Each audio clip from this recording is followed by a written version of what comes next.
In this lesson, you will solve a quadratic equation by factoring using the double bubble method. Let's take a look at an example.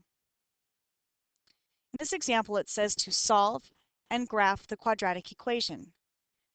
Now notice in this quadratic equation, you have an A term, a B term, and a C term. When you have all three terms, there's a variety of methods that you could choose to try. If the leading coefficient or the A term is a 1, it's probably easiest to try the double bubble method. Now recall what the double bubble method is.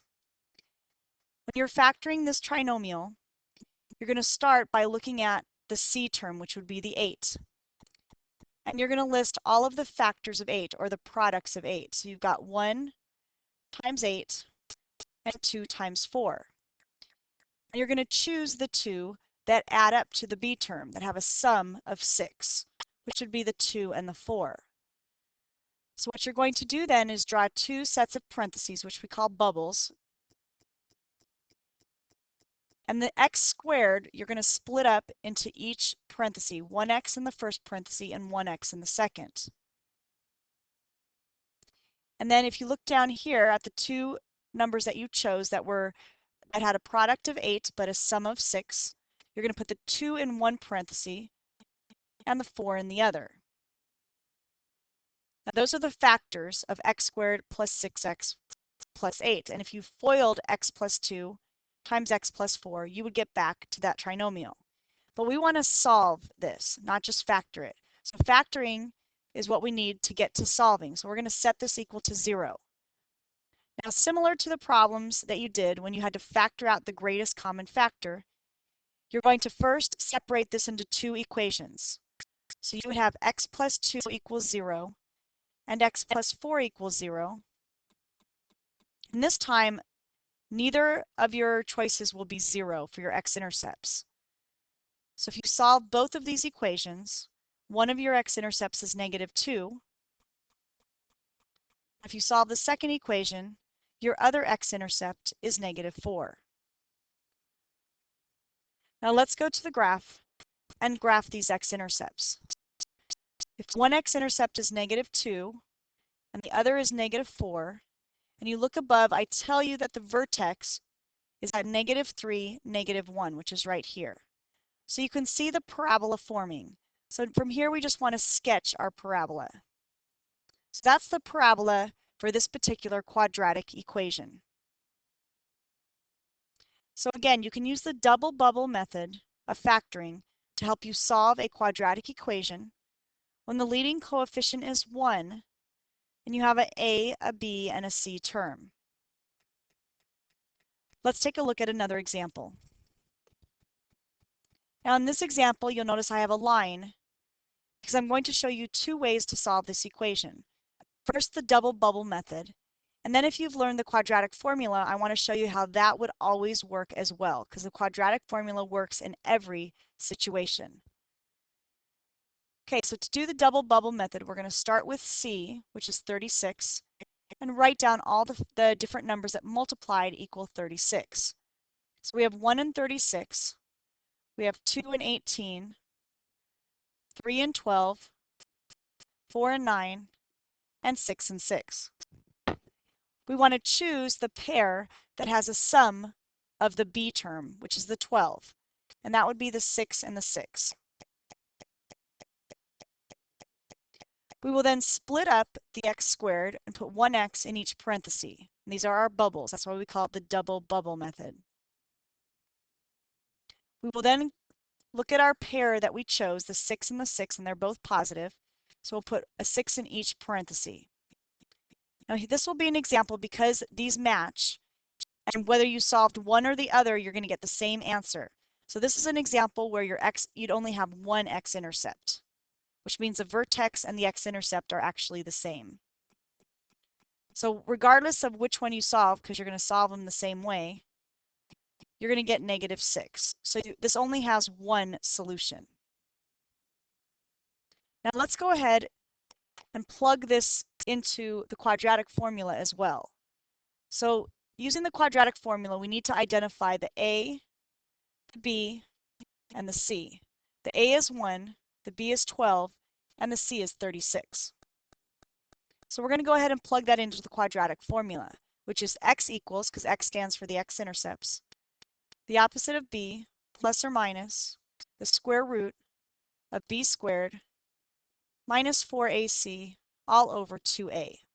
So you should have already learned the quadratic formula. If not, you can skip to the next section. But if you have learned this, then go ahead and see how it's connected and how you can get the same answer using either method. So let's go ahead and plug in our a, b, and c. So we'll plug in b, which is 12. And we'll plug in b again, so that'd be 12 squared minus 4. Then we're going to plug in a and c all over 2, and then we'll plug in a. So our a is 1, and our c is 36. And in the denominator, our a is 1. So we've plugged in the a, the b, and the c's for the quadratic formula. So now we need to simplify it. So we have negative 12 plus or minus. Then inside or under the radical, we have 12 squared, which is 144, minus, and then 4 times 1 times 36. And 4 times 1 times 36 is also 144. And then in the denominator, we have 2. Now from here, because 144 minus 144 is 0, we can cross the radical part out. So we really just have negative 12 over 2. And if you divide that, you get negative 6. And notice that was the same answer we got by using the double bubble method.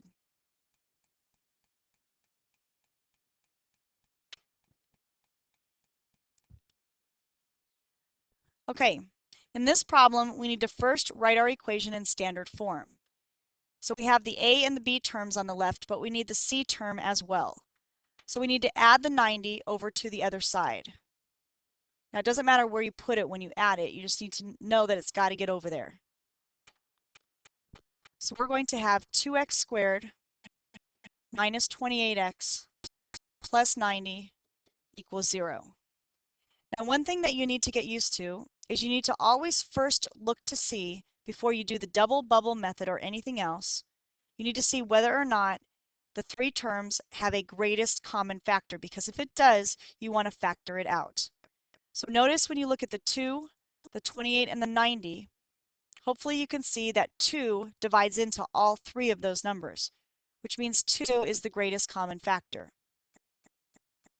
So we're going to factor out the 2, which is going to leave us with x squared minus 14x plus 45, and then equals 0.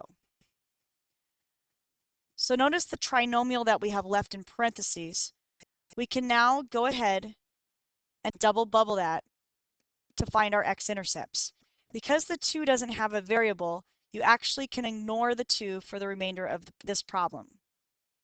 So let's go ahead and double bubble our trinomial. Now we need to list the factors of 45. So we have 1 times 45, 5 times 9, and 3 times 15. And we want to find the pair that have a sum of the negative 14. Now notice that none of them have a sum of negative 14. So then what we could do is we could put negatives on all of them, because when you multiply two negatives, you also get a positive 45. So now hopefully you can see that negative 5 and negative 9 have a sum of negative 14. So we'll split up our x's and put negative 5 in one parenthesis and negative 9 in another. It does not matter which one. And then we will solve our two equations. So we'll have x minus 5 equals 0 and x minus 9 equals 0. And when we solve them, we'll have x equals 5 as one of our x-intercepts, and x equals 9 as our other.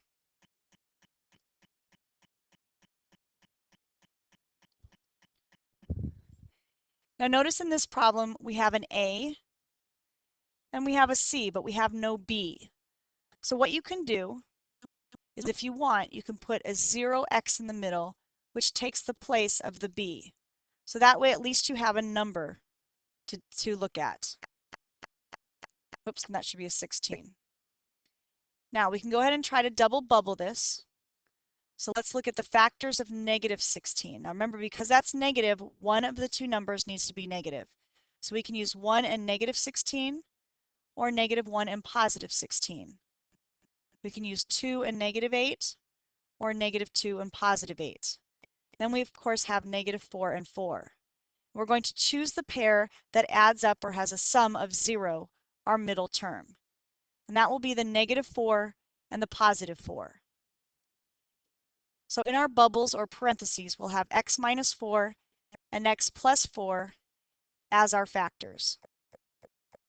So if we then create two equations, x minus 4 equals 0 and x plus 4 equals 0, and then we solve them, our first one, when we solve it, gives us an x-intercept or a solution of 4. And our second one gives us an x-intercept or a solution of negative 4. So those would be our two solutions or x-intercepts.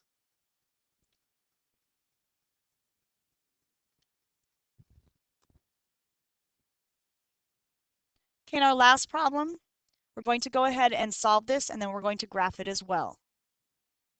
So we want to double bubble x squared minus 6x plus 5.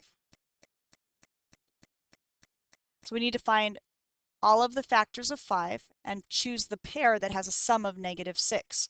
Well, 1 and 5 is our only option, but its sum is not negative 6. So remember, we can change that to make them both negative because the product of two negatives is also a positive 5.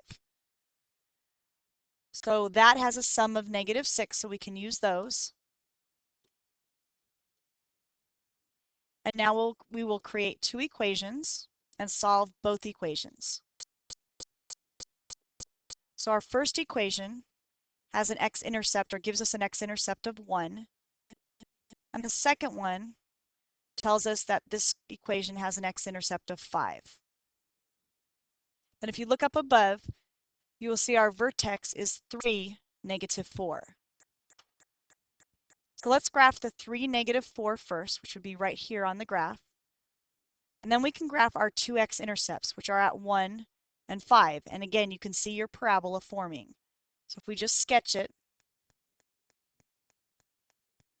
this would be the graph of this particular quadratic equation. And that completes the lesson on solving a quadratic equation using the double bubble method.